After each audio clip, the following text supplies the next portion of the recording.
चलिए तो एक बार कल वाला रिमाइंड कर लेते हैं हम लोग। कल हम लोग क्या देखे थे, प्री ऑप्शन ऑपरेशनल स्टेज हम लोग का। हम लोग क्या देखे थे, 2 से 7 वर्ष का ये अवस्था होता है, ये स्टेज होता है। और इसको हम लोग देखे थे कि प्याजे जी के अगर हम लोग फिजिकल डेवलपमेंट जो पढ़े थे उसके अनुसार ये कौन सा स्टेज था हम लोग का, प्री चाइल्डहुड वाला स्टेज था, जिसको हम लोग क्या कहते हैं, प्री गैंग एज कहेंगे। ठीक है, या फिर प्री स्कूल एज भी कहेंगे, वही वाला स्टेज हम लोग का आ गया। इसको 2 भागों में बांटा गया था, एक हम लोग का प्री कॉन्सेप्चुअल पीरियड था, एक हम लोग का इनिशिएटिव पीरियड था। तो प्री कॉन्सेप्चुअल पीरियड में हम लोगों ने क्या देखा कि इस स्टेज में ना बच्चे जो होते हैं, इसको भी 2 भागों में बांटा गया था। देखिए, प्री कॉन्सेप्चुअल पीरियड हम लोग का 2 से 4 वर्ष का था। इस स्टेज में बच्चे जो है दूसरों के थिंकिंग के अनुसार जो है वर्क करते हैं। उनका अपना कोई जो है मतलब लॉजिक पावर नहीं होता है। बड़े जो बोलते हैं, जैसा बोलते हैं, बच्चे बिना किसी डाउट के, बिना किसी क्वेश्चंस के उसको, उन चीजों को एक्सेप्ट कर लेते हैं। ये चीजें हम लोग बताए थे माने कल। हाँ, pre conceptual period. Pre conceptual period हम लोग का, प्री कंसेप्चुअल पीरियड 2 से 4 वर्ष, इस स्टेज में बच्चों का अपना कोई लॉजिक पावर नहीं होता है। जैसे कि मान लीजिए आप ही का बच्चा है, अब आप उसको कुछ भी बोलिएगा कि बेटा ऐसे करना है, ऐसे करना है, बच्चा वो आपसे बिना किसी क्वेश्चंस के, बिना किसी डाउट के वो चीजों को एक्सेप्ट करेगा और वही चीजों को फॉलो करेगा। लेकिन जैसे ही बच्चे बड़े हो जाते हैं ना, जब जब बच्चों में लॉजिक पावर आ जाता है, तब बच्चे वहां पे क्वेश्चंस करने लगेंगे, आपके कहे अनुसार वो काम नहीं करेंगे। लेकिन ये जो पीरियड होता है, ठीक है, हम जो मेन मेन पॉइंट है बस वही रिवाइज करवा रहे हैं। ये जो पीरियड होता है, इसमें बच्चे जो हैं वो दूसरों के कहे अनुसार काम करते हैं, क्योंकि उनका अपना जो है लॉजिक पावर उतना ज्यादा स्ट्रांग नहीं होता है, या फिर बोलिए तो एकदम क्लियर नहीं होता है। बच्चे लॉजिक देते हैं, लेकिन उनका लॉजिक जो होता है वो क्या होता है, परफेक्ट नहीं होता है। ठीक है, इसी स्टेज में हम लोग क्या देखे थे कि जीववाद हम लोग का एनिज्म एक तरह का बच्चों में गुण होता है। मतलब एनिज्म का मतलब क्या हो गया, जीववाद का मतलब क्या हो गया कि जो भी चलती हुई, चाहे वो लिविंग थिंग्स है चाहे नॉन लिविंग थिंग्स है, सब उसके लिए एक समान होता है, एक जैसा होता है। चाहे वो चलती हुई कार हो, चाहे वो चलता हुआ डॉल हो, कोई खिलौना हो, ठीक है, चाहे चलती हुई ट्रेन हो, कुछ भी उसके लिए सब का सब क्या है, जीवित है। ठीक है, और खत्म होने का मतलब, डेथ का मतलब वह टूट गया, यानी कि वो खत्म हो गया। तो इस स्टेज में बच्चों में जीववाद एनिज्म का गुण होता है, यानी कि बच्चे के अनुसार हर चलती हुई चीज जो होती है वह जीवित होती है, और टूट जाने का मतलब खत्म हो जाना होता है। ठीक है, जैसे कि हम लोग फॉर एग्जांपल ये भी देखे थे ना कि छोटे बच्चे हैं, मान लीजिए उनको किसी खिलौने से चोट लग गई, चाहे किसी चीज से चोट लग गई, तो माता पिता क्या करते हैं, मान लीजिए किसी खिलौने से ही उसको ठोकर लग गया, तो बोलते हैं कि अच्छा इससे लग गया, रुक जाओ इसको मार देते हैं, उसको 2-3 थप्पड़ दे देते हैं। तो बच्चा को लगता है कि वो हमको ये चोट पहुंचाया, तो उसको भी चोट पहुंच गया, बच्चा शांत हो जाता है, बच्चा चुप हो जाता है। तो ये क्या है, बच्चों में ये हम लोग का जीववाद का गुण है, जिसकी वजह से बच्चे जो है हर लिविंग नॉन लिविंग को उनमें कोई अंतर नहीं होता है, सबको वो एक जैसा मानते हैं। और खत्म होने का मतलब, डेथ का मतलब टूट जाना, खिलौना टूट गया, खत्म हो गया। ठीक है, ये था हम लोग का जीववाद, जो कि इसी स्टेज में आता है। हम लोग का प्री कॉन्सेप्चुअल स्टेज में, सॉरी, प्री ऑपरेशनल स्टेज में, जो हम लोग का प्री कॉन्सेप्चुअल स्टेज है, इस स्टेज में ये वाला गुण आता है। इसके बाद इसी स्टेज में बच्चों में ईगो सेंट्रिज्म, आत्म केंद्रिता की भावना आती है। ईगो सेंट्रिज्म आप लोग को इससे पहले भी बताए थे कि बच्चे के इर्द गिर्द जो कुछ भी है, वह सब बच्चा जो क्या वो होता है, वह सब उसके लिए हो रहा है, उसके अनुसार हो रहा है।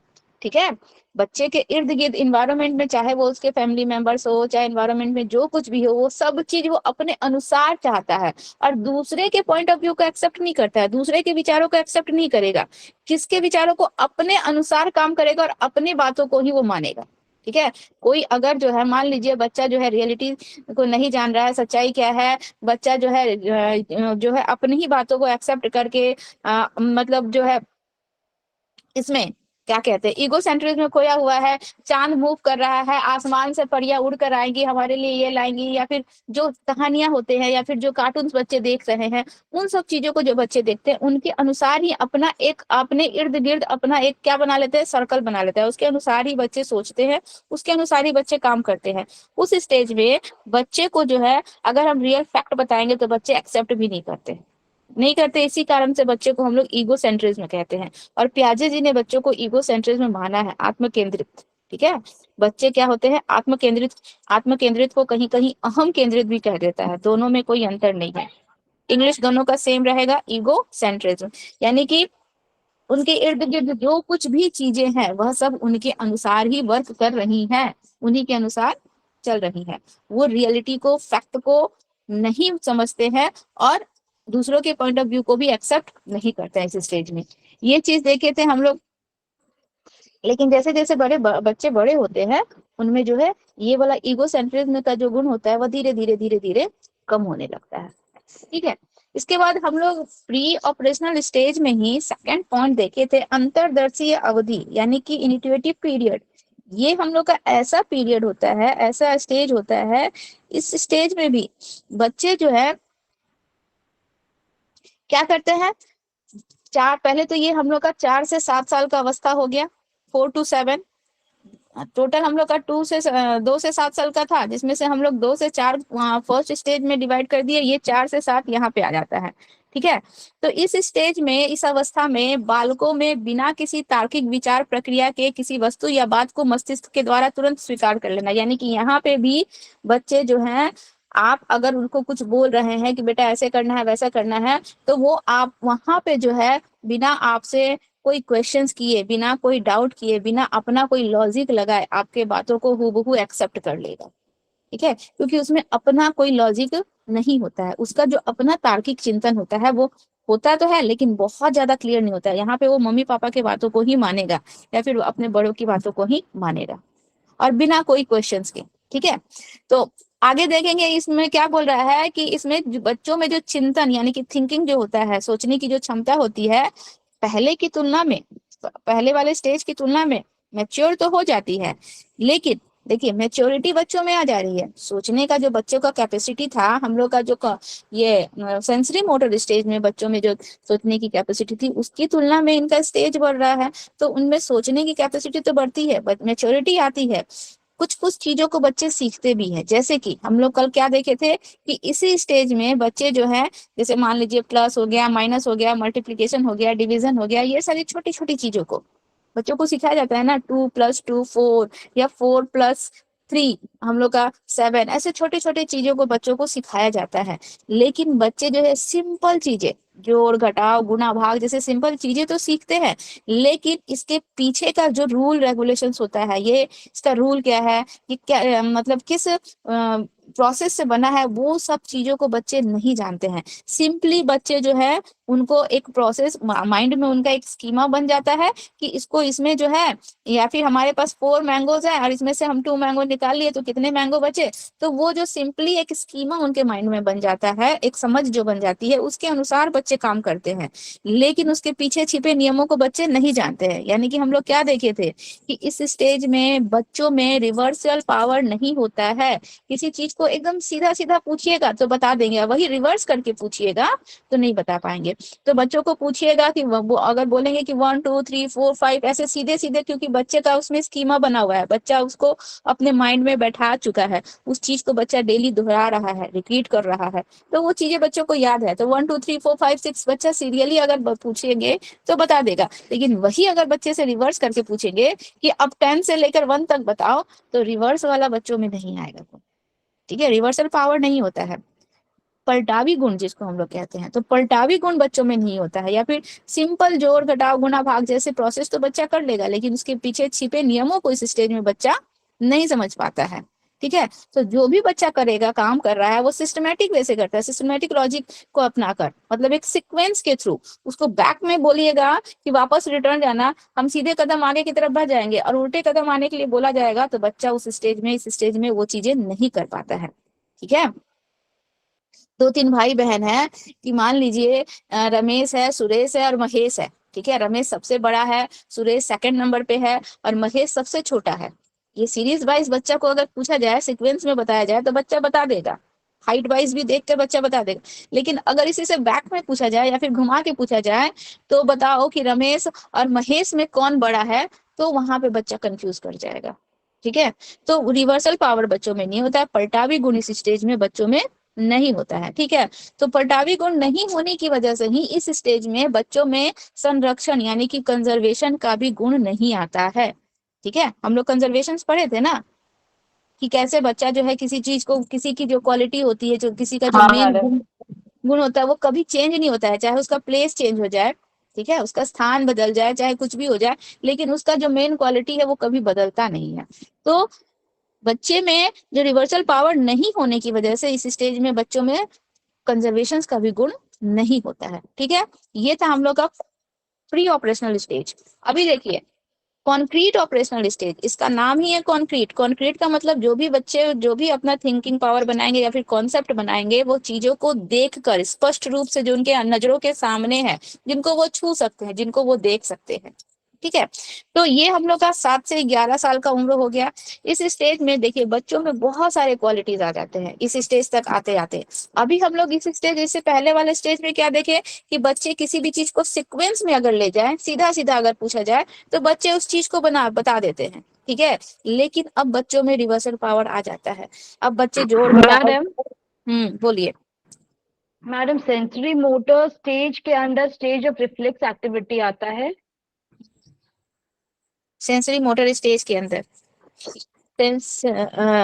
ये क्या स्टेज बोली, ऑफ कौन सा? रिफ्लेक्स एक्टिविटी, हाँ, stage of reflex activity, reflex फिर एक्टिविटी स्टेज, मतलब, हाँ क्या वो आप पॉइंट लिखी हुई थी क्या? हाँ stage of primary circular reaction, फिर stage of secondary circular reaction, hmm, stage of schemata, और हाँ stage scheme, of tertiary circular, हाँ हाँ, और और स्टेज ऑफ लास्ट का innovation, invention of new mean, invention. Invention of new means through the mental combination. ये last वाला stage 6 point था हम लोग का। ये 6 पॉइंट तक है मेंटल स्टेज। हाँ, मेंटल स्टेज तक। ठीक है, हाँ, और ये ये वाला जो आप बता रही है प्री ऑपरेशनल स्टेज में 2 पॉइंट है, प्री कंसेप्चुअल और इनिशिएटिव। हाँ इनिशिएटिव, ये 2 पॉइंट है, प्री हाँ, कॉन्सेप्चुअल पीरियड और इनिशिएटिव पीरियड, ये 2 पॉइंट्स है। ठीक अब है, थर्ड पॉइंट है आपका। थर्ड पॉइंट है हम लोगों का कॉन्क्रीट ऑपरेशनल स्टेज। ये 4 फोल्डर थ्योरी का फोर्थ थर्ड पॉइंट है। प्याजे जी का 4 फोल्डर थ्योरी का पहला सेंसरी मोटर स्टेज, दूसरा हम लोग का प्री ऑपरेशनल स्टेज, और तीसरा हम लोग का कॉन्क्रीट ऑपरेशनल स्टेज। तो ये हम लोग का थर्ड है, कॉन्क्रीट ऑपरेशनल स्टेज। ठीक है, अभी देखिए इस मैडम ये स्टेज, प्री कंसेप्चुअल पीरियड में मैम सेमियोटिक फंक्शन भी होता है ना, quality coming from imitations of playing. हाँ प्री कॉन्सेप्चुअल पीरियड जो होता है हम लोग का बच्चा, मतलब कॉन्सेप्ट बनाने से पहले का पीरियड। बच्चा कोई भी चीज जो है ना, आपका कॉन्सेप्ट जो है बन रहा है बच्चों का, वो सबसे पहले तो कॉन्क्रीट रूप में बनेगा चीजों को देखकर। हाँ, उनका लॉजिक पावर इतना ज्यादा परफेक्ट नहीं होता है ना कि वो अपना कोई लॉजिक लगा के दूसरों की बातों को इनकार करके काट के अपना फैक्ट बता सके, अपनी लॉजिक बता सके। इसीलिए बच्चे क्या होते हैं इस स्टेज में, दूसरों के बातों को एक्सेप्ट करते हैं। जो भी बड़े बोलेंगे, जो भी कहेंगे, उन चीजों को बच्चे क्या करते हैं, बिना किसी डाउट के, बिना किसी क्वेश्चंस के उस चीजों को एक्सेप्ट कर लेते हैं। मैडम तो इसमें आपका बच्चे एक्सेप्ट करते हैं, और ये इनिशिएटिव पीरियड में ईगो सेंट्रिक होते हैं, नहीं इसी में ईगो सेंट्रिक भी होते हैं। इसी पीरियड में बच्चों में जो है एनिज्म और ईगोसेंट्रिज्म का क्वालिटी होता है, इसी पीरियड में, प्री कॉन्सेप्चुअल पीरियड में ही। देखिए इसका नाम ही है प्री कॉन्सेप्चुअल। प्री कॉन्सेप्चुअल का मतलब क्या है, कॉन्सेप्ट बनाने से पहले का पीरियड। ठीक है, तो बच्चों में जो भी कॉन्सेप्ट बन रहा है, जिस भी चीजों के विषय में बच्चों का कॉन्सेप्ट बन रहा है, एकदम परफेक्ट नहीं बन रहा है, तभी तो बच्चों में एनिज्म जैसा क्वालिटी है, जीववाद, जो लिविंग और नॉन लिविंग, जो दोनों में किसी प्रकार का कोई अंतर नहीं करता है बच्चा, दोनों ही उसके लिए एक जैसे होते हैं। ठीक है, चाहे वो चलती हुई कार हो, चाहे ह्यूमंस हो, चाहे, देखिएगा इस स्टेज में बच्चे जो है घर में अगर किसी की डेथ हो जाए, चाहे कुछ हो जाए, बच्चों को कोई फर्क पड़ता है? वो कभी सैड होते हैं? उनको समझ में ही नहीं आता कि एक्चुअल में हुआ क्या है। ठीक है, वो रियलिटी नहीं जानते हैं, डेथ का मतलब वो नहीं जानते हैं कि वास्तव में डेथ का मतलब क्या होता है। समझ में आया? तो जो भी चलती हुई चीज हम है, मतलब वो एक्सेप्ट नहीं करते हैं, ठीक है, उनको फैक्ट नहीं हाँ पता, वो एगोसेंट्रिज्म होते हैं, बताने के बाद भी वो नहीं समझते हैं। हाँ, लेकिन मैडम आप बोल रही है कि ये इसमें मतलब कि दूसरे जो बड़े लोग जो बोलते हैं वो भी उसको एक्सेप्ट करते हैं, देखिए मतलब एक्सेप्ट बड़े भी लोग करते जो हैं और बोलते हैं ना, इकोसेंट्रिक भी होते हैं। नहीं हम कहाँ बोले एक्सेप्ट करते हैं, हम ऐसा बोले हैं? उन लोग का बात मानते हैं या सुनते हैं? बड़ों की बात मानते हैं, ठीक है। जैसे कि ये जो स्टेज है ना हम लोग का, इसके बाद वाला स्टेज में हम बोले, इसी का जो दूसरा पार्ट है उसमें बोले कि बच्चों का अपना तो कोई, देखिए आपके घर में भी तो बच्चा है, आप उसको बोलेंगे कि बेटा ये ऐसा नहीं करना है, वैसा नहीं करना है, ऐसे करो वैसे करो, तो बच्चा आपकी बातों को फॉलो करता है। ईगो सेंट्रिज्म का मतलब क्या, कि वो मतलब जो भी चीजें सोच रहा है, समझ मान लीजिए बच्चा कार्टून देख रहा है या बच्चे कहानियां सुन रहा है या पोयम सुन रहा है, तो उसके अनुसार वो अपना किरदार बनाता है, अपना एक करेक्टर बनाता है, ठीक है। वो चीजों को, वो रियलिटी को बच्चा नहीं जान रहा है। मान लीजिए बच्चा टॉम एंड जेरी देख रहा है, टॉम एंड जेरी में बच्चा जिस प्रकार से कार्टून्स को मूव करते हुए, पेड़ों पे चढ़ते हुए देख रहा है, उन सब चीजों को वो फैक्ट मान रहा है, ठीक है। उन सब चीजों को वो ये नहीं समझ रहा है कि ये कार्टून है, ये रियलिटी नहीं है, ये केवल कार्टून में दर्शाया गया है। चाहे मान लीजिए कोई किसी के द्वारा कहानी सुना कि ऐसे परियां आती हैं, चाहे हाथी पे हम लोग बैठ कर जाते हैं, जो कुछ भी बच्चा कहानी सुना है, उन सब चीजों को बच्चा फैक्ट मानता है। उसको जो बच्चा जो है ये नहीं समझता है कि ये सब चीजें जो है, ये सारी कहानियों के माध्यम से बताया गया है, ये सच्चाई सच्चाई नहीं होती है। इन सब चीजों में बच्चा जो होता है अपने आप को मतलब क्या करता है, इसी सब चीजों में गुम हो जाता है, और इन्हीं सब चीजों, इन्हीं सारे कैरेक्टर्स के बीच में बच्चा घुस जाता है, और अपने आप को जो होता है एक तरह से क्या बाउंड्री बना लेता है, ठीक है। ऐसा नहीं है कि बच्चा एकदम आपकी बातों को, इसके बाद वाला स्टेज में हम क्या देखे, मान लीजिए आपके घर में बच्चा है, आप उसको बोलते हैं कि बेटा बाहर मत जाना, खाना दे रहे हैं खा लो, देखो इसको ऐसे नहीं छूना चाहिए, तो वो सब चीजों को तो बच्चा मान रहा है ना। वहां पे ईगो सेंट्रिज्म वाला बात नहीं आ रहा है। ईगो सेंट्रिज्म यानी कि काल्पनिक दुनिया में खोए रहना, अपनी ही दुनिया में खोए रहना। ऐसा नहीं है कि बच्चा एकदम आपकी बात सुनेगा ही नहीं। घर में जो भी आप काम करवा रही हैं, खिला रही हैं बच्चे को, कुछ वर्क करवा रही है या फिर कहीं जाने से मना कर रही है, वो सब चीजों को तो बच्चा मानेगा ही। जैसे कि मान लीजिए आप रास्ते में बच्चे को कहीं लेकर जा रही हैं और पीछे से आपको कोई टोक दिया, तो आप बोलेंगे कि बेटा रुक जाओ अभी नहीं जाना है, वहां पे बच्चा आपसे कोई क्वेश्चन नहीं करेगा। मतलब आप बोलेंगे कि बेटा रुक जाओ, तो बच्चा वहां पे रुक जाएगा। उसका मेंटल पावर इतना स्ट्रांग नहीं ना है, अभी इतना हाई नहीं ना हुआ है कि वो अब आपसे क्वेश्चंस करे कि क्यों रुक जाए, अगर वो टोक दी, हम लोग आगे बढ़ जाएंगे तो क्या होगा, चाहे कोई छींक दिया तो घर से नहीं निकलना चाहिए, तो इसका क्या रीजन हो सकता है, हम लोग क्यों नहीं आगे बढ़ सकते हैं, ऐसे क्वेश्चंस बच्चे नहीं करते हैं। यहाँ पे बच्चे, आप बोलेंगे कि बेटा रुक जाओ अभी छींक दिया गया है, अभी घर से बाहर नहीं निकलना है, 2 मिनट बाहर जाना, तो बच्चा आपकी बातों को हूबहू मानेगा बिना किसी क्वेश्चंस के, क्योंकि अभी उसका लॉजिक पावर इतना ज्यादा स्ट्रांग नहीं हुआ है कि वो आपसे क्वेश्चंस कर सके कि छींक देने से बाहर क्यों नहीं जाना चाहिए, ठीक है। ये सब चीजों के लिए उसका माइंड नहीं होता है। ईगो सेंट्रिज्म का मतलब, आत्म केंद्रित का मतलब जो है, जो भी बच्चा जो है अपने जो काल्पनिक दुनिया बनाता है उसके अनुसार बच्चा जीता है, ठीक है। नहीं समझ में आया? हाँ मैडम, समझ में आ गया। बहुत सी चीजें ऐसी होती हैं, जैसे कि अब मान लीजिए बच्चा कार्टून ही देख रहा है, कार्टून की तरह बच्चा बोलने लगता है, देखिएगा बच्चा कार्टून वाला कैरेक्टर अपने अंदर अपना लेता है। वो जैसे बच्चा कार्टून जैसे बोल रहा है, जैसे लैंग्वेज का इस्तेमाल कर रहा है वो वैसे करता है, वो जैसे मूव कर रहा है, जैसे चल रहा है वो वैसे ही करता है। इन सब चीजों के अनुसार बच्चा अपने कैरेक्टर को ढाल लेता है। ईगो सेंट्रिज्म का मतलब ये नहीं कि पूरी तरीके से बच्चा जो है एकदम अपना बाउंड्री बना लिया और माता पिता किसी की बातों को ही नहीं सुन रहा है, सुनता है, लेकिन एक काल्पनिक दुनिया में बच्चा खोया रहता है। और जो रियलिटी है, जो फैक्ट है, सच्चाई है, क्योंकि उनका लॉजिक पावर उतना स्ट्रांग नहीं होता, इसीलिए वो फैक्ट को वहां पे एक्सेप्ट नहीं कर पाते हैं। समझ में आया? जैसे जैसे बच्चे का एज बढ़ेगा, बड़े होंगे बच्चे का मेंटल पावर बढ़ेगा, बच्चे धीरे धीरे खुद ही रियलिटी को, जो वास्तविकता है, जो सच्चाई है, उसको एक्सेप्ट करने लगेंगे। समझ में आया? और जैसे जैसे बच्चे वास्तविकता को एक्सेप्ट करेंगे, तब बच्चे को, मान लीजिए आप घर से निकलते समय छींक दी और बोलेंगे कि बेटा रुक जाओ अभी नहीं जाना है, तब वो बोलेगा, तब वो आपसे क्वेश्चंस करेगा, तब वो आपकी बातों को आंख मूंद कर या बिना किसी डाउट के एक्सेप्ट नहीं करेगा, तब वहां पे वो आपसे क्वेश्चंस करेगा कि छींक देने से बाहर नहीं नहीं जाने का क्या मतलब रिलेशन बनता है, क्यों नहीं जा सकते, इससे क्या होगा, ठीक है, अगर चले जाएंगे तो क्या हो जाएगा और नहीं जाएंगे तो क्या नहीं होगा। इस तरह से वो मतलब 50 तरह के आपसे प्रश्न पूछेगा उस कंडीशन में, ठीक है, जब उसमें लॉजिक पावर आ जाएगा तो। लेकिन जब लॉजिक पावर नहीं रहता है तो वो आपके बातों को आंख मूंद कर एक्सेप्ट करेगा, आप जो बोलेंगे बच्चा वैसा करेगा, ठीक है। तो ईगोस एंड इसके बाद हम लोग इनिशिएटिव पीरियड में क्या देखे थे, कि जो भी बच्चा काम कर रहा है ये सिस्टमैटिक वे से कर रहा है, एकदम सीधा सीधा, उसमें रिवर्सल पावर नहीं होता है, उसको पलटकर वो नहीं कर सकता है। चलिए हम लोग नेक्स्ट कॉन्क्रीट ऑपरेशनल स्टेज में थे। कॉन्क्रीट ऑपरेशनल स्टेज में हम लोगों ने क्या देखा था कि अब बच्चों का जो भी थिंकिंग पावर होता है ना, अब हम लोग का प्री ऑपरेशनल स्टेज से और ज्यादा डेवलप्ड कर चुका होता है।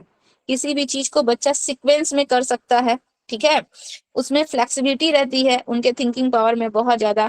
इसके बाद इस स्टेज में देखिएगा बच्चा जैसे वहां पे सिंपल सिंपल प्रोसेस कर रहा था, जैसे कि प्लस माइनस इंटू ये सब चीजें तो कर ही रहा था, लेकिन बच्चों में रिवर्सिबिलिटी नहीं थी, यानी कि रिवर्सल पावर थिंकिंग नहीं था। अब यहाँ पे इस स्टेज में बच्चों में ये गुण भी आ जाता है, ठीक है। अब बच्चे को A greater than B greater than C बता रहे हैं, तो सीक्वेंस में तो जान रहा है, और उसको पलट के भी पूछिएगा ना, तो बताइए कि ए जो है बी से ग्रेटर है या लेस है, तो भी बच्चा बता देगा। हाँ, लेकिन यहाँ तक बच्चा जो है कॉन्क्रीट रूप में ही अपना थिंकिंग बनाएगा, या फिर अपना जो भी चीजें सामने देखेगा, उसको टच करेगा, छुएगा, उसी चीज पर अपना कॉन्सेप्ट बनाएगा, इस स्टेज तक, यहाँ तक, ठीक है। तो अब बच्चों में जो है उसके पीछे छिपे नियमों को भी जानने की समझ हो जाती है, और बच्चा जो है रिवर्स में भी आंसर देने लगता है। जो भी उसके पास समस्या आती है, जो भी प्रॉब्लम आता है, उस समस्या का समाधान भी बच्चा जो है अब अपने लॉजिक के आधार पर करने लगता है। दूसरों के ऊपर पूरी तरह से डिपेंडेंट नहीं रहता, अपने लॉजिक के आधार पर अब बच्चा जो है समस्या का समाधान करने लगता है। तो अगर देखा जाए तो इस स्टेज में बच्चों में लॉजिक पावर तो आ जाता है, लॉजिक देने लगते हैं बच्चे, लेकिन इस स्टेज तक भी बच्चों का जो लॉजिक है, हम लोग उसको एकदम परफेक्ट नहीं बोलेंगे, एकदम परफेक्ट नहीं होता है, ठीक है। लॉजिक आ जाता है बच्चों में, अब जो है आपके बातों को वो हूबहू एक्सेप्ट नहीं करेंगे, लेकिन जो भी लॉजिक भी आता है ना, तो वो भी एकदम पूरी तरह से परफेक्ट नहीं आता, उसमें भी अभी थोड़ी बहुत कमी होती है। तो बच्चा जो है बहुत सारे मेंटल एक्टिविटी करने लगता है। कोई भी कॉन्क्रीट चीजों को दिखाकर उससे आप बच्चे से क्वेश्चंस कीजिएगा, चाहे सीक्वेंस में कीजिए, चाहे उसको पलट कर पूछिए, बच्चा जो देख कर उसको इजिली उन सारे क्वेश्चंस पर आंसर दे सकता है, ठीक है। जैसे कि अभी आप लोग को एग्जाम्पल बताएं, A greater than B greater than C, तो यहाँ पे ए और सी का क्या रिलेशन है, बच्चा वहां पे आपको ब्लैक बोर्ड पे लिख कर दिखाया हो ना, तो बच्चा देख कर बता सकता है। चाहे मान लीजिए 3 डायग्राम बना दिए हैं, ठीक है, एक रमेश सुरेश महेश है, तो सीक्वेंस में तो बता रहा है कि हाइट के अनुसार ये सबसे बड़ा है, ये छोटा है, वो छोटा है। अब दोनों के बीच में मान लीजिए बीच वाले को स्किप कर दीजिए, दोनों के बीच में फर्स्ट और लास्ट के बीच में क्या रिलेशन है, तो वो पिक्चर्स देख के इजिली बचा सकता है, ठीक है, ये सभी चीजें। तो जब बच्चों में देखिए सीक्वेंस में भी चीजों को देखकर बताने की कैपेसिटी आ गई, रिवर्सल पावर भी आ गया, जब ये दोनों गुण आ गया बच्चों में, तब बच्चों में कंजर्वेशन का भी, संरक्षण का भी गुण आ जाता है। अब बच्चे जो है किसी भी चीज को, ठीक है, जो भी कॉन्क्रीट चीजें हैं, मान लीजिए मिल्क पर ही, दूध पर ही एक्सपेरिमेंट किया गया, एक बड़ी पतीली में रखा गया, एक छोटे कटोरे में रखा गया, तो वो वहां पे देखकर बता देगा कि चाहे उसको एक बड़ी पतीली में रखिए या फिर एक छोटे से कटोरे में रखिए, दोनों में ही दूध जो है स्थान बदलने के कारण, प्लेस बदलने के कारण उसका शेप बदल रहा है, लेकिन जो उसकी मेन क्वालिटी है कि वो लिक्विड है और वो व्हाइट कलर का है, वो कभी भी नहीं बदलेगा, ठीक है। तो इसमें यहाँ पे इस स्टेज में बच्चों में कंजर्वेशन का गुण आ जाता है, सीक्वेंस के अनुसार किसी चीज को जानने और समझने का गुण आ जाता है, रिवर्सल पावर आ जाता है, और प्लस क्लासिफिकेशंस का भी गुण आ जाता है, यानी कि किसी चीज को वर्गीकरण करना, ग्रुपिंग करने की भी क्वालिटी बच्चों में आ जाती है। तो ऑलमोस्ट इस स्टेज में बच्चों में सारे के सारे गुण आ जाते हैं, लेकिन होता क्या है कि कॉन्क्रीट रूप में देखेंगे तो ही बच्चे उस पर अपना कॉन्सेप्ट दे सकते हैं, ठीक है। देखिए लिक्विड हो गया, चाहे लेंथ से रिलेटेड हो गया, चाहे वेट हो गया, इन सब से रिलेटेड जो भी चीजें हैं, मान लीजिए कंजर्वेशन से लिक्विड चीजों से रिलेटेड या फिर लेंथ से रिलेटेड जो भी चीजें हैं, अगर कंजर्वेशन से रिलेटेड सब पूछा जाए या फिर कोई क्वेश्चन पूछा जाए, तो बच्चा देखकर उसका आंसर इजिली दे सकता है, ठीक है। उसमें बच्चे को किसी प्रकार का कोई दिक्कत नहीं होगा, कोई भी उससे रिलेटेड कोई भी अगर प्रॉब्लम है, उसका बच्चा सॉल्यूशंस निकाल सकता है। किसी भी वस्तु की लंबाई है या वजन है, उसके अनुसार उसको मतलब असेंडिंग और डिसेंडिंग ऑर्डर में बच्चा समझा सकता है, ठीक है, कि कैसे वो असेंडिंग और डिसेंडिंग ऑर्डर में होगा। तो इस तरह से जो भी ऐसे जो भी क्वेश्चंस रहेंगे, बच्चा उसको इजिली कर लेगा।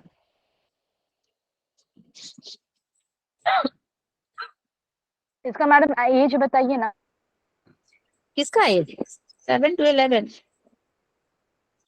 मूर्त संक्रियात्मक कॉन्क्रीट ऑपरेशनल स्टेज का एज हो गया 7 to 11। ठीक है, चलिए लास्ट स्टेज देखिए, लास्ट स्टेज है हम लोग का औपचारिक संक्रियात्मक अवस्था या अमूर्त संक्रियात्मक अवस्था। ठीक है, औपचारिक संक्रियात्मक अवस्था या अमूर्त संक्रियात्मक अवस्था, फॉर्मल ऑपरेशनल स्टेज, ये हम लोग का लास्ट, प्याजे जी का 4 फोल्डर थ्योरी का ये लास्ट स्टेज है। इसका एज क्या होगा, 11 to 15 या फिर उससे भी अबव। ठीक है, 11 से 15 या उससे भी अबव इसको माना जाता है।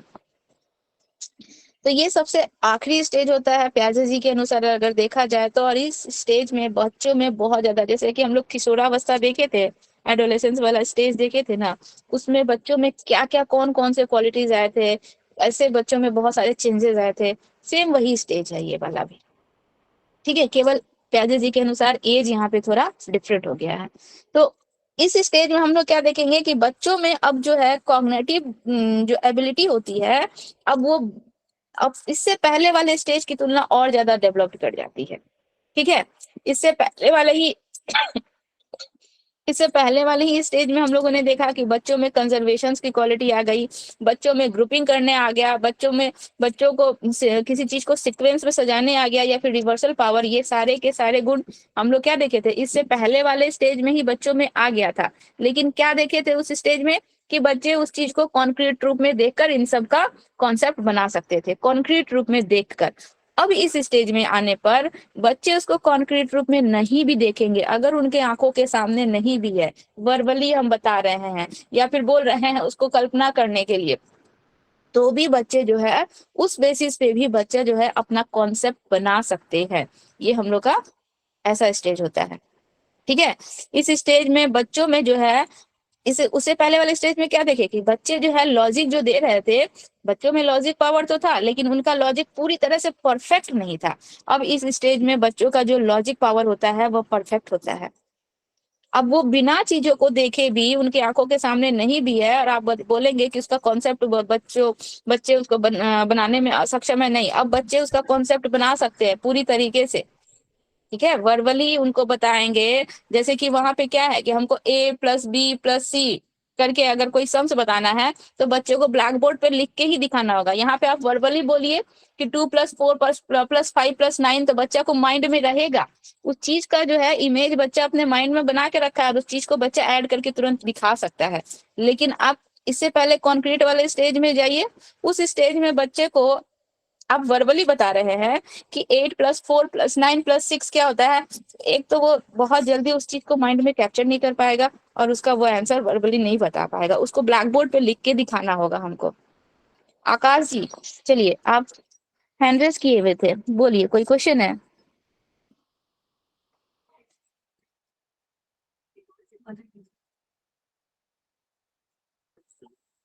कोई No, question? ma'am. No, ma'am. No, ma'am. तो जो भी लॉजिक पावर होता है, लॉजिक उनका थिंकिंग जो पावर होता है वो बहुत ज्यादा अब इस स्टेज में डेवलप्ड कर जाता है। बिना चीजों को देखे भी बच्चा अपना लॉजिक बना सकता है, या फिर उस पर अपना कॉन्सेप्ट बना सकता है, या फिर आपको 2-3 लॉजिक के द्वारा बच्चे आपको समझा भी सकते हैं अब इस स्टेज में। ठीक है, आपको यहाँ पे 2-4 उदाहरण देकर बच्चा जो है उस चीजों को समझा सकते हैं। इनमें इस स्टेज में बच्चों में ऐसी कैपेसिटी आ जाती है, फैक्ट बता सकते हैं। आप अगर उनको बोलेंगे कि ऐसा कर रहे हो, ये गलत है, ये नहीं है, तो वो आपको वहां पे पूरा लॉजिक देकर फैक्ट से आपको बता सकता है कि ये फैक्ट है, आप लोग जो इस चीजों को मान रहे हैं ये गलत है। ठीक है, ये गलत अवधारणा है। जैसे कि हम लोग बोलते हैं कि सूर्य ग्रहण है या चंद्र ग्रहण है, इन्हें नहाना चाहिए या अशुद्ध हो जाता है मनुष्य, तो वहां पे आपको लॉजिक दे सकता है, आपको फैक्ट बता सकता है, डायग्राम बना के आपको दिखा सकता है। मतलब बच्चों में इस स्टेज में ऐसी क्वालिटी होती है, ऐसा मतलब उनका मेंटल स्ट्रक्चर इतना ज्यादा डेवलप्ड कर जाता है कि बच्चा जो है आपको 2-4 उदाहरण देकर यहाँ पे समझाने की कैपेसिटी रखता है। ठीक है, तो यहाँ पे क्या होता है, बालकों का थिंकिंग पावर बहुत ज्यादा बढ़ गया। इसके बाद उनको जो भी एक्सपीरियंस है वो अपने एक्सपीरियंस के आधार पर भी बच्चे जो है आपको लॉजिक देकर या सिचुएशंस के अनुसार जो है समस्या का समाधान करने में वो बच्चे क्या होते हैं, एबल होते हैं। इसीलिए इस स्टेज में देखिए बच्चा अब क्या है, चीजों को कॉन्क्रीट रूप में, ठोस रूप में ना देख कर भी बच्चा अपना कॉन्सेप्ट बना रहा है। इसीलिए इस स्टेज को हम लोग परिकल्पनात्मक निगमनात्मक तर्क वाला स्टेज, ये हम लोग का फोर्थ स्टेज, याद रखिएगा, यहाँ से क्वेश्चन आता है। ठीक है, परिकल्पनात्मक निगमनात्मक तर्क यानी कि हाइपोथेटिकल डिडक्टिव रीजनिंग वाला स्टेज कहलाता है ये। यहाँ पे बच्चा जो है परिकल्पना करके ही किसी चीज को माइंड में इमेजिन करके ही उसके ऊपर अपना कॉन्सेप्ट बना सकता है। आपको 2-4 लॉजिक दे के वो बच्चा समझा सकता है, उसकी कैपेसिटी इतनी हो जाती है। इसीलिए इसको हाइपोथेटिकल डिडक्टिव रीजनिंग वाला स्टेज कहा जाता है। ठीक है, समझ में आ रहा है ना? मैम जी मतलब एब्स्ट्रैक्ट थिंकिंग उसमें डेवलप हो जाता है, ये ना? हाँ, इस स्टेज में डेवलप्ड हो जाता है। जैसे कि हम लोग फिजिकल डेवलपमेंट पढ़े थे तो क्या देखे थे कि जो हम लोग का किशोरावस्था का जो स्टेज होता है, 18 साल तक का जो स्टेज होता है, उस स्टेज में भी बच्चों में जो है अब जो लॉजिक पावर आएगा बच्चों में, वो कॉन्क्रीट रूप में ना होकर भी बच्चा जो है उसका कॉन्सेप्ट बना सकता है। सेम वही चीज है। ठीक है, बस कुछ अलग अलग क्वालिटी है जो हम लोग को याद रखना है कि इस स्टेज में प्याजे जी के अनुसार कौन कौन से स्टेज में आता है। अभी देखिए, बच्चा जो है अब जो है वर्बली बताइएगा या फिर किसी सैंपल के माध्यम से किसी चीज को बताइएगा तो भी उस पे आपको लॉजिक देगा।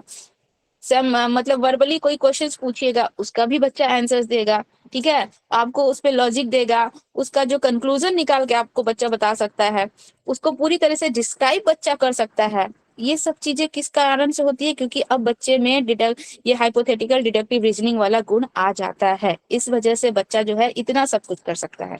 किसी एक टॉपिक पे आपको वो पूरी अच्छे से डिस्क्राइब करके बता सकता है, अपना वो लॉजिक बता सकता है, क्या फैक्ट है क्या रियलिटी है वो बच्चा बता सकता है इस स्टेज में। ठीक है, और इस स्टेज में और एक चीज हम लोग क्या देखे थे कि इससे पहले वाला हम लोग क्या देखे थे, सबसे फर्स्ट स्टेज में सेंसरी मोटर स्टेज में हम लोग देखे थे कि इस स्टेज में ना, उस स्टेज में देखे थे कि बच्चा प्रयास और त्रुटि, मतलब किसी चीज का के लिए ट्राई करता है और गलती करता है, इस विधि से बच्चा सीखता है। अब इस स्टेज में बच्चा क्या करेगा? प्रयास और त्रुटि नहीं करेगा, वो अपने दिमाग का इस्तेमाल करेगा, यहाँ पे अपना वो लॉजिक देने की कोशिश करेगा। वो किसी चीज के लिए गलती करके सीखने वाला प्रोसेस कभी नहीं अपनाएगा। वो क्या करेगा? वहां पे वो अपना मेंटल एबिलिटी का वहां पे प्रयोग करेगा, दिमाग के द्वारा बच्चा जो है चीजों को करने की कोशिश करेगा। अब मैथ्स कोई सम्स बना रहा है और बार बार बनाएगा गलती करेगा, बार बार बनाएगा गलती करेगा, नहीं, यहाँ पे बच्चा वो काम नहीं करेगा। यहाँ पे बच्चा डायरेक्ट उसमें अपना माइंड लगाएगा कि उसको कैसे सॉल्व किया जा सकता है और वो कैसे हमारा एक बार में ही सॉल्व हो जाए, गलत ना हो। तो ये सभी चीजें इस स्टेज में बच्चे करते हैं। ठीक है,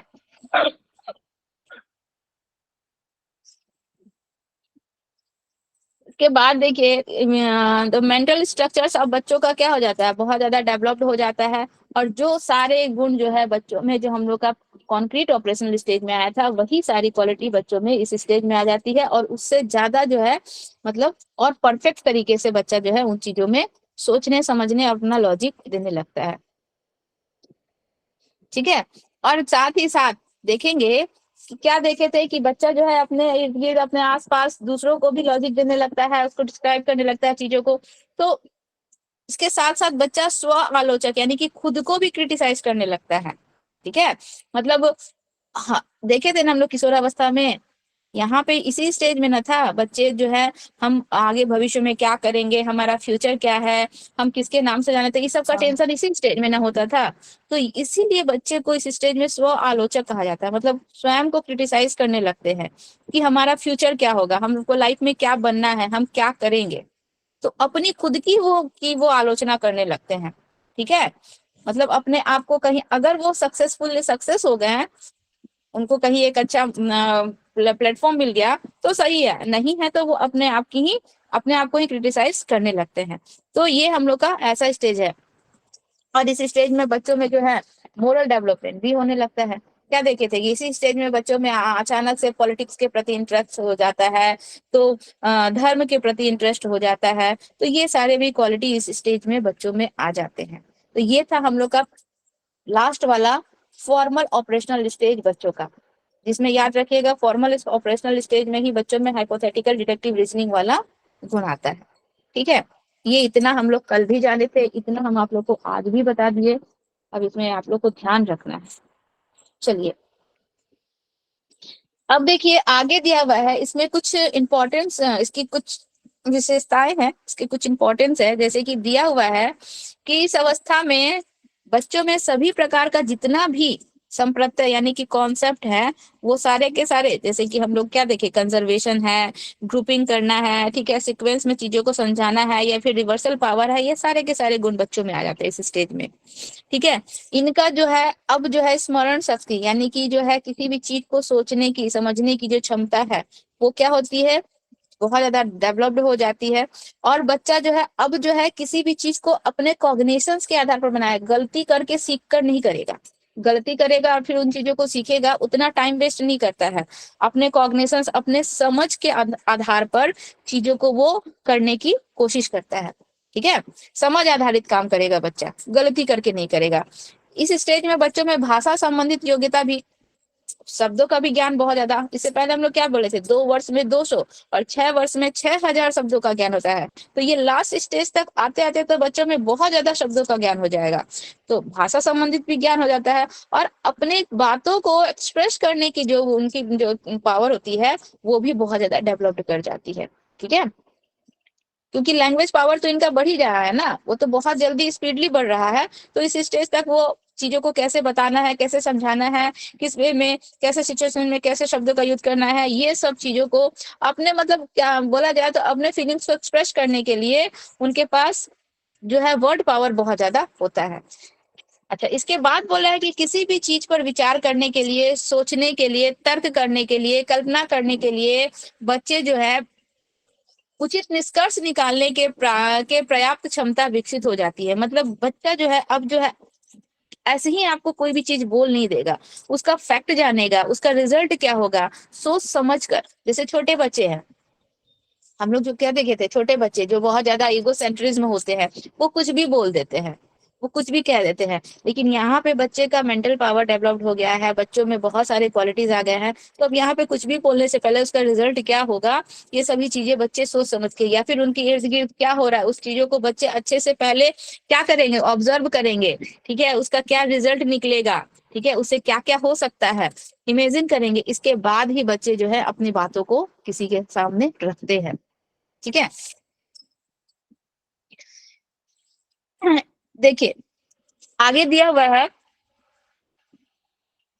उनमें जो कल्पना करने की जो क्षमता होती है, किसी चीज को क्रिएट करना है, किसी चीज को बनाना है, इसकी जो क्षमता होती है अच्छी तरह से इस स्टेज में क्या हो जाती है, बहुत ज्यादा डेवलप कर जाती है। और इसका यूज जो है बच्चे इस स्टेज में बहुत अच्छे से करते हैं। क्रिएटिव बच्चे होते ही है, ठीक है, हर बच्चा क्रिएटिव होता है, ऐसा नहीं है कि कोई एक बच्चा क्रिएटिव है, हर बच्चा जो है अपने लेवल के अनुसार क्रिएटिव होता है। तो अपने इस पावर का यूज जो है अपनी क्रिएटिविटी में बच्चा यहाँ पे दिखाता है जिस भी तरीके से। तो हम लोग क्या देखे कि प्याजे जी का जो ये 4 फोल्डेड थ्योरी है, इसमें बौद्धिक विकास की अंतिम अवस्था है। ये बौद्धिक यानी कि बच्चे का समझ का निर्माण कैसे धीरे धीरे धीरे धीरे बच्चे का समझ का निर्माण हुआ, उसका मेंटल डेवलपमेंट हुआ। इस स्टेज में हम लोगों ने देखा चारों स्टेज में कैसे कैसे बच्चे का डेवलपमेंट हुआ। ठीक है, अब अमूर्त से बच्चा मूर्त तक आया, यानी कि पहले चीजों को देखकर उसके ऊपर कॉन्सेप्ट बनाया, इसके बाद वो हो क्या है, हाइपोथेटिकल डिडक्टिव रीजनिंग के थ्रू भी बच्चा अपना कॉन्सेप्ट बनाना सीखा। तो हम लोग क्या देखे, स्टार्टिंग से एंड तक देखे कि बच्चा कैसे अपना कॉन्सेप्ट बना रहा है। ठीक है, उसका कॉग्निटिव डेवलपमेंट कैसे धीरे धीरे हो रहा है। तो ये पूरा का पूरा स्टेज देखे, प्याजे जी की पूरी की पूरी हम लोग थ्योरी पढ़ लिए। अब देखिए प्याजे जी के सिद्धांत की जो हम लोगों ने पूरी थ्योरी पढ़ ली, इसी को बेस मानकर बच्चों को जो है एजुकेशन भी दिया जाता है उनके एज को। इन्होंने जो ये एज बताया है ना, इस एज के अनुसार बच्चों को किस स्टेज में कैसे कैसे स्टडी करवाना है, ठीक है, वो सभी चीजों को फॉलो किया जाता है। लेकिन इसके बावजूद भी प्याजे जी का बहुत ज्यादा क्रिटिसाइज किया गया, आलोचना की गई है। कुछ मनोवैज्ञानिकों ने इनकी आलोचना की है। किस किस पॉइंट्स पे इनकी आलोचना की गई है, देखिए आप लोग को हम जब टॉपिक बता रहे थे तो पहले ही ये सब चीजें बताए थे कि एक तो उनका लॉजिक, ये लैंग्वेज के ऊपर इनकी आलोचना की गई क्योंकि इन्होंने लैंग्वेज के ऊपर कोई थ्योरी नहीं दिया है और उन्होंने लैंग्वेज को इम्पोर्टेंस नहीं माना है बच्चों के कॉग्निटिव डेवलपमेंट में। बच्चों का जो कॉग्निशंस डेवलप्ड हो रहा है इसमें उन्होंने लैंग्वेज को बहुत ज्यादा इंपॉर्टेंस नहीं दिया है। इसके बाद सेकंड हम लोगों ने क्या, इस वजह से प्याजे जी की आलोचना की गई है। ठीक है, देखिए यहाँ पे बोल रहा है कि प्याजे जी ने बच्चों का जो यहाँ पे एज ग्रुप दिया है, इस बात पे भी उनकी आलोचना की गई है कि प्याजे जी ने बच्चों का जो एज ग्रुप बताया है, वह एज ग्रुप जो है अगर देखा जाए तो अदर कंट्री के अनुसार ये जो एज ग्रुप है ना, हम लोग का जो कंट्री है उसके अनुसार जो एज ग्रुप है वह सही सीक्वेंस नहीं है। इस बात के लिए भी प्याजे जी की आलोचना की गई है। ठीक है, मतलब अलग कंट्री में अलग एज ग्रुप माना गया है। अब प्याजे जी हाँ थे तो यहाँ इंडिया के नहीं, चाहे पश्चिम भारत के थे नहीं, पश्चिम कंट्री के थे नहीं, तो उन्होंने उस साइड के एज को मानकर इस थ्योरी को बनाया है। तो इसके अनुसार जो है बोला गया है कि इन्होंने सभी बच्चों का अगर यूनिवर्सल तौर पर देखा जाए तो ये जो एज ग्रुप माना है ये सही नहीं माना है। इसके अनुसार उनकी क्या की गई है, आलोचना की गई है। दूसरा, उनका लैंग्वेज को लेकर आलोचना की गई कि लैंग्वेज के ऊपर उन्होंने कोई थ्योरी नहीं दी है, और बच्चों के कॉग्निटिव डेवलपमेंट में लैंग्वेज का बहुत ज्यादा इंपॉर्टेंट होता है। तीसरा, उनकी आलोचना की गई है कि उन्होंने बच्चों के कॉग्निटिव डेवलपमेंट में सोसाइटी को, ठीक है, हमारे सोसाइटी को और कल्चर को भी कोई इंपॉर्टेंट नहीं दिया है। उनका क्या कहना है कि बच्चों के कॉग्निटिव डेवलपमेंट में, उनके संज्ञान के विकास में, समझ के विकास में समाज का और हमारी संस्कृति का कोई रोल नहीं है। क्यों नहीं रोल है? बहुत से मनोवैज्ञानिकों ने इसकी क्या की है, आलोचना की है, लेकिन वाइगोस्की जी इनके सपोर्टर है। वो कहते हैं कि बच्चों के संज्ञानात्मक विकास में, उनके कॉग्निटिव डेवलपमेंट में हमारी सोसाइटी का, हमारे कल्चर का बहुत ज्यादा इंपॉर्टेंट है। हम जिस सोसाइटी में रहते हैं, जैसे कल्चर्स में रहते हैं, हमारा कॉग्निशंस वैसे ही डेवलप्ड करता है ना। इस बात को हम लोग मानेंगे ना। देखिएगा, जो हाई सोसाइटी वाले हैं, मान लीजिए कोई ऐसा बच्चा है जो ऐसी सोसाइटी में रहता है जिसके पेरेंट्स घर में भी इंग्लिश बोलते हैं, और कोई ऐसी सोसाइटी वाले हैं जिस बच्चों को इंग्लिश नहीं आता है, तो दोनों की सोसाइटी में डिफरेंट हुआ। वहां बच्चा बचपन से ही इंग्लिश में बात कर रहा है, यहाँ बच्चा जो है स्कूल में जाकर भी उन चीजों को सीख नहीं पा रहा है, तो सोसाइटी की वजह से ना, या फिर उस सोसाइटी में फैमिली का रहन सहन चाहे जो कुछ भी अलग है। मान लीजिए अमेरिका का कल्चर अलग है, हमारे देश का कल्चर अलग है। चाइना में जो है बच्चों को बहुत कम स्टेज से ही मैथ्स या जिम्नास्टिक ये सब चीजें सिखाई जाती है, जो कि हमारे देश में जो है वो चाइना से बाद में बताई जाती है। तो वहां पे उस देश के बच्चों का जो मैथ्स के ऊपर जो उनका कॉन्सेप्ट है, वो हमारी कंट्री के बच्चों से पहले डेवलप्ड हो जाता है। यानी कि उनका जो है कॉग्निशन जो है हमसे पहले डेवलप, हम लोग अभी जिस पड़ाव पे रहते हैं वो उस पड़ाव को पार करके आगे की तरफ मूव कर जाते हैं। तो ये वहाँ के कल्चर, वहाँ की सोसाइटी पे ही ना डिपेंड किया कि बच्चा का कॉग्निशन हम लोगों से एक कदम आगे है और हमारा उनसे पीछे है। तो प्याजे जी ने सोसाइटी को, कल्चर को भी कॉग्निशन के डेवलपमेंट में कोई रोल नहीं माना है। ठीक है, इस वजह से भी उनकी आलोचना की गई है।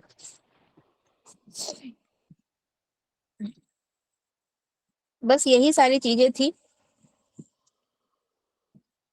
इन सब भी चीजों पर बच्चों की प्याजे जी की आलोचना की गई है।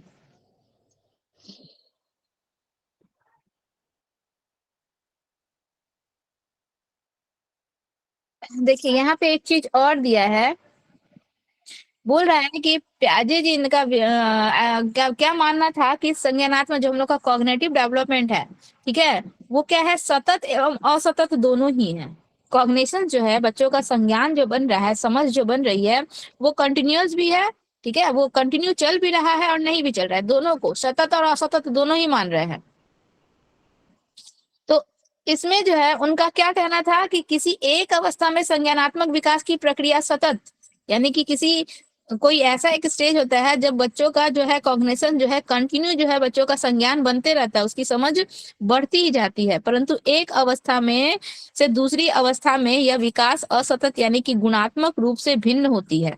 ठीक है, गुणात्मक रूप से यानी कि उसमें जो ना, मान लीजिए हम लोग का प्री ऑपरेशनल जो पीरियड है, उस पीरियड में बच्चों का जो कॉग्निशंस बन रहा है, जो समझ बन रही है, हम लोग का कॉन्क्रीट ऑपरेशनल स्टेज में आने पर बच्चों का जो संज्ञानात्मक या समझ जो बन रही है वो क्या हो जाएगी, फर्स्ट स्टेज से सेकंड स्टेज में बिल्कुल भी डिफरेंट हो जाएगा, अलग हो जाएगा।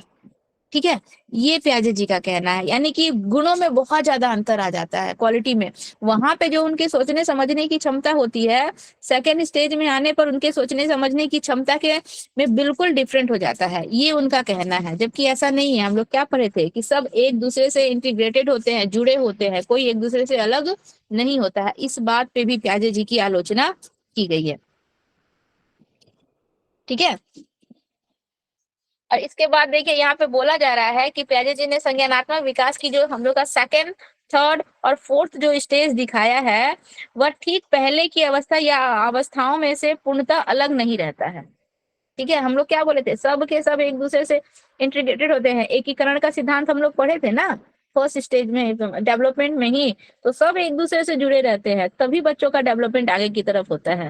और यहाँ पे प्याजे जी का कहना है कि ये सारे के सारे एक दूसरे से क्या होते हैं, डिफरेंट होते हैं। सभी स्टेज में कुछ ना कुछ डिफरेंट आता है, अलग अलग क्वालिटी आती है। इसके बाद देखिए यहाँ पे बोल रहे हैं कि बालकों का जो चिंतन होता है वो तीसरी अवस्था में जो है अचानक पलटावी का गुण नहीं आ जाता है।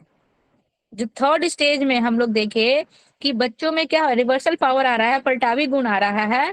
पहले उसमें यह गुण संज्ञानात्मक विकास की दूसरी अवस्था में ही हम क्या बताए थे कि कोई भी बच्चों का डेवलपमेंट हो रहा है, किसी भी चीजों का, किसी भी क्वालिटी का डेवलपमेंट जो हो रहा है, उसके पहले वाले स्टेज में वो स्टार्ट होता है, उसकी शुरुआत होती है। इसके बाद ही वो दूसरे स्टेज में जाके डेवलप हो रहा है। अब मान लीजिए बच्चों में जो हम लोग यहाँ पे तीसरी अवस्था में जो बच्चों का जो पलटावी गुण आ रहा है, रिवर्सल पावर आ रहा है, ये कहीं ना कहीं इसकी शुरुआत जो है दूसरी अवस्था में हो चुकी होती है। ये वहां पे स्टार्ट हो चुका होता है। तब जो है धीरे धीरे धीरे किसी भी स्टेज का आखिरी पड़ाव में देखिएगा, आखिरी तक आने पर, जैसे कि हम लोग हाइपोथेटिकल डिडक्टिव रीजनिंग वाला देखे कि फोर्थ स्टेज में आता है। तो ये फोर्थ स्टेज में बच्चों में जब आता है ना, तो इससे पहले वाले स्टेज में देखिएगा बच्चों में कंजर्वेशन का भी गुण आ गया, बच्चों में ग्रुपिंग वाला आ गया, सीक्वेंस वाला, ये सारे गुण आ गए। यानी कि इस स्टेज में ही बच्चों में जो है कॉन्क्रीट, बिना कॉन्क्रीट रूप में किसी चीज को देखकर अपना कॉन्सेप्ट बनाने की जो क्षमता होती है, ये हम लोग का कॉन्क्रीट ऑपरेशनल स्टेज में ही, इसके आखिरी स्टेज में ही इसकी शुरुआत हो जाती है। तभी जो है ये नेक्स्ट स्टेज में जाके पूरी तरीके से डेवलप करता है। यानी कि कहीं ना कहीं एक से दूसरा, दूसरे से तीसरा क्या होता है, कनेक्ट होता है, जुड़ा होता है। सबके सब एक दूसरे से इंटीग्रेटेड होते हैं, जुड़े होते हैं। अचानक से लास्ट वाले स्टेज में बच्चों में परिकल्पनात्मक गुण नहीं आ जाएगा।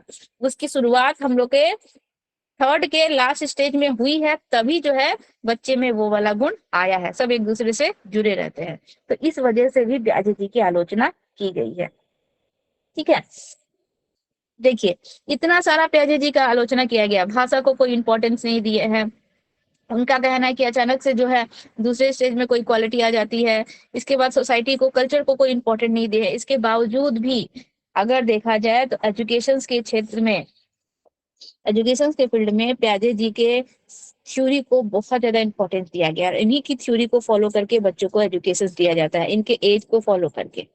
ठीक है, देखिए क्या बोल रहा है कि प्याजे ने अपने सिद्धांत में शिक्षार्थी यानी कि बालक की भूमिका को काफी सक्रिय, एक्टिव बहुत माने हैं प्याजे जी कि बच्चे जो होते हैं वो बहुत एक्टिव होते हैं, एक्टिवली वो अपना सारा काम कर लेते हैं।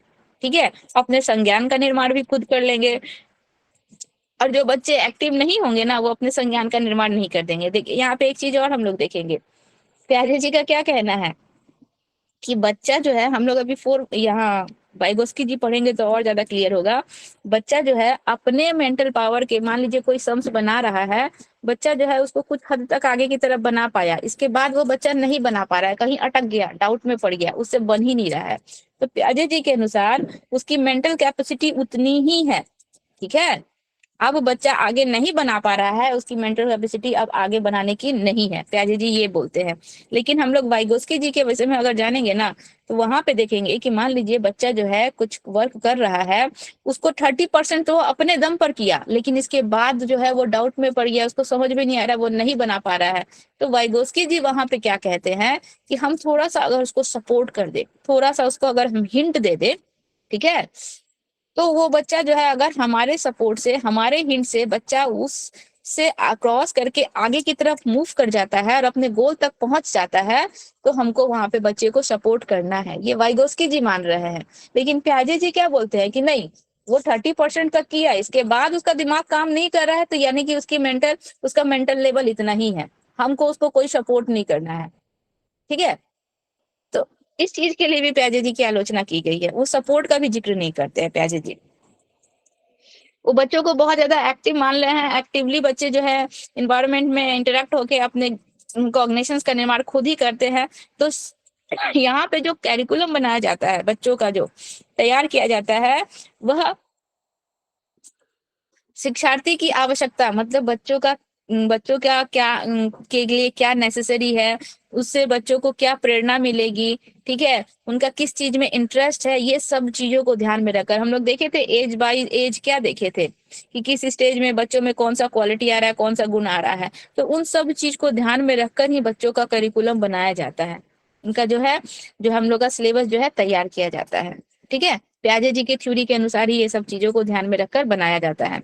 इसके बाद सेकंड पॉइंट बोल रहा है कि इस सिद्धांत में अगर हम लोग देखें इस थ्योरी में कि बच्चों में जो जीववाद का गुण होता है या आत्म केंद्रिता जैसा दोष होता है बच्चों में इस स्टेज में, ये दो हम लोग एनिज्म और इगोसेंट्रिज्म वाला देखे थे ना। तो इसमें क्या होता है कि शिक्षक को अपने अध्ययन कार्य में विशेष मदद मिलती है। टीचर्स को समझ में आएगा कि बच्चे में जो ये एनिज्म या फिर इगोसेंट्रिज्म वाला जो क्वालिटी है, ये जो दोष है, इस दोष को कैसे दूर करना है, बच्चों को फैक्ट कैसे बताना है। क्या वो अपने अध्यापन का कार्य इस ढंग से तैयार करता है, मतलब वो इस तरीके से सिलेबस बनाता है कि बच्चों को रियलिटी बताई जाए, बच्चों को वास्तविकता बताई जाए, बच्चे को उन चीजों से बाहर निकाला जाए। तो इस तरीके से जो है टीचर जो है अपना करिकुलम जो है तैयार करता है और शिक्षार्थी जो है ये सारे चीजों से जल्दी क्या हो सके, बाहर निकल सके। ठीक है, इसके बाद बोल रहा है हम लोगों का, प्याजे जी ने ये भी संकेत दिया है कि बच्चे ठोस संक्रियात्मक अवस्था में, यानी कि जो हम लोग का कॉन्क्रीट ऑपरेशनल स्टेज है, उसमें बच्चों में का जो संज्ञानात्मक विकास का जो स्तर होता है, वह कंजर्वेशन वाला गुण भी आ जाता है, ग्रुपिंग वाला भी आ जाता है। इसके बाद सीक्वेंस के अनुसार भी बच्चे कर लेते हैं, चीजों को सॉल्व कर लेते हैं, या फिर रिवर्सल पावर भी आ जाता है। ये सारे के सारे गुण बच्चों में आ जाते हैं 7 से 11 साल के बीच में। तो शिक्षक को ये जो स्टेज होता है ना, इसमें बच्चों का जो मेंटल डेवलपमेंट हो रहा है वो बहुत ज्यादा टफ होता है। बच्चों को बहुत सारे गुण आ जा रहे हैं, बहुत सारी क्वालिटी बच्चों के माइंड में आ रही है।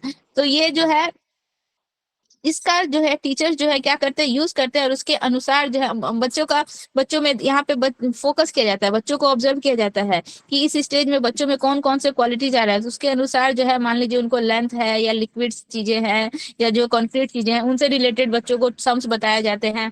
देखिएगा 7 से 11 साल में बच्चों में जो है हम लोग का ट्रायंगल है, रेक्टेंगल है, या फिर हम लोग का लिक्विड से रिलेटेड जो सम्स होता है, ये सारी चीजें उस स्टेज में बच्चों में दे दी जाती है, क्योंकि बच्चों को ये सभी चीजें का नॉलेज यहाँ पे इस स्टेज में आ जाता है। तो बौद्धिक विकास का स्तर और अधिक तेज, और मतलब थोड़ा ऐसा जो लॉजिकल या डिफिकल्ट चीजें बच्चों को दी जाती है कि बच्चे जो है अपने लॉजिक के अनुसार उस लेवल को क्रॉस करने की कोशिश करें और उनका जो मेंटल पावर है और थोड़ा ज्यादा डेवलप हो। मतलब ऐसा जो सम्स दिया जाता है लॉजिकली, मतलब ऐसा थोड़ा सा लॉजिक या फिर थोड़ा सा डिफिकल्ट सम्स बच्चों को दिया जाता है, ताकि बच्चा उसमें अपना माइंड लगा सके, एक्टिव हो सके। बच्चा अपना माइंड लगा रहा है किसी चीज में, बच्चा मेंटल एक्टिविटी कर रहा है, चीजों को जानने और समझने की कोशिश कर रहा है, यानी कि बच्चे अपने माइंड का डेवलपमेंट कर रहा है। तो ऐसे थोड़े डिफिकल्ट क्वेश्चंस बच्चे को दिए जाते हैं ताकि बच्चे का बौद्धिक विकास अधिक तेजी से हो सके। ठीक है, आप लोगों को समझ में आ रहा है ना। आज हम प्याजे जी खत्म कर देंगे और कल वाइगोस्की जी को बताएंगे। आज प्याजे जी बिल्कुल खत्म हो जाने चाहिए। देखिए इसके बाद फोर्थ पॉइंट में बोल रहा है कि जो हम लोग का जो किशोरावस्था वाला उम्र होता है, इसमें हम लोग क्या कहते हैं, इसको हाइपोथेटिकल डिडक्टिव रीजनिंग वाला स्टेज कहते हैं। इस स्टेज में बच्चों का जो थिंकिंग पावर है बढ़ जाता है, ऊंचे स्तर पर बच्चे सोचने लगते हैं, हाई लेवल के बच्चे सोचने लगते हैं। ठीक है, तो इसमें ये बताया जा रहा है कि इस तरह में बालकों को औपचारिक संक्रियात्मक चिंतन सीधे प्रभावित कर रहा है, यानी कि बच्चों का जो हाइपोथेटिकल डिडक्टिव रीजनिंग जो है ना, अचानक बच्चों में जो ये क्वालिटी आती है, ये जो गुण आ रहा है बच्चों में, इससे बच्चों में बहुत सारे उनके माइंड में क्वेश्चंस भी आते हैं, बहुत चीजों को वो जानने और समझने की कोशिश करता है। तो एजुकेशन के क्षेत्र में उनका क्या करना चाहिए, बच्चों को ऐसी चीजें बतानी चाहिए, ऐसी चीजें करनी चाहिए कि इस फील्ड में भी बच्चों में जो ये जो कल्पना के आधार पर या फिर वर्बली जो चीजें जानने और समझने की जो बच्चों में क्षमता है, इसको हम लोग और ज्यादा डेवलप्ड कर सके, और ज्यादा हम लोग इसको बच्चों का स्ट्रांग बना सके। वर्बली कोई चीज बताने पे बच्चा उसको माइंड में स्टोर कर सके, या फिर जो है इमेजिन करके बच्चा उस चीजों को माइंड में स्टोर कर सके। ऐसे बच्चों को क्वेश्चंस देने चाहिए, ऐसे एक्टिविटीज करवानी चाहिए कि बच्चों का मेंटल डेवलपमेंट और ज्यादा तेजी से हो सके। ठीक है,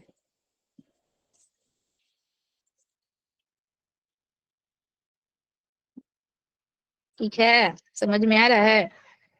यस मैम। हाँ मैडम।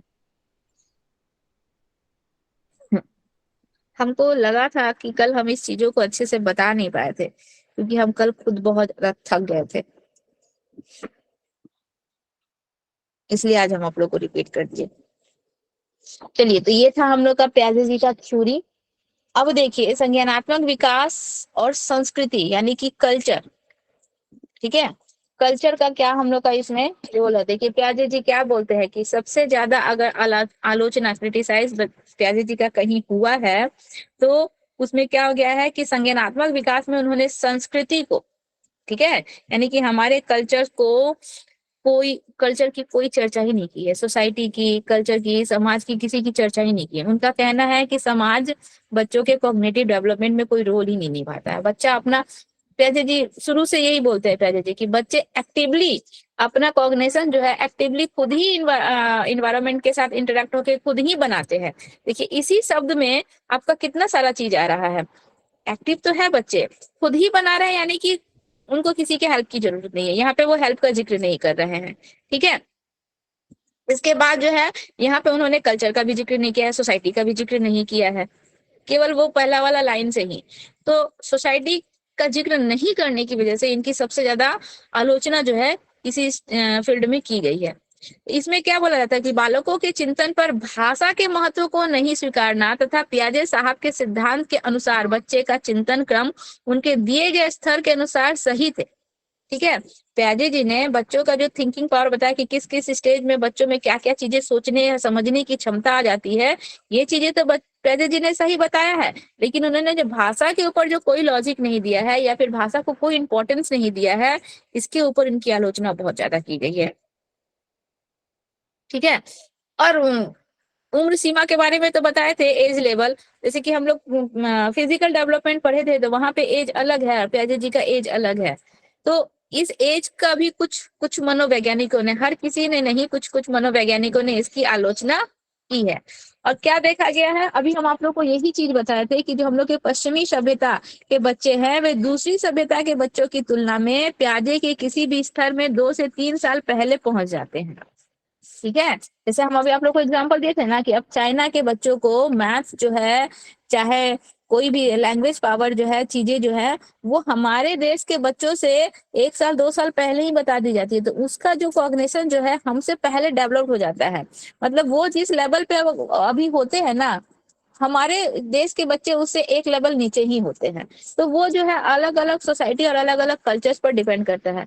वहाँ के बच्चों को देखिएगा छोटे से ही उन लोगों को ओलंपिक्स में, ओलंपिक की तैयारी या फिर बहुत चीजों की तैयारी करवाई जाती है छोटे छोटे बच्चों के को। हमारे देश में वो सब चीजें बहुत क्या है, पीछे है। तो वो जो है वहाँ की सोसाइटी पर, वहाँ के कल्चर पर डिपेंड करता है।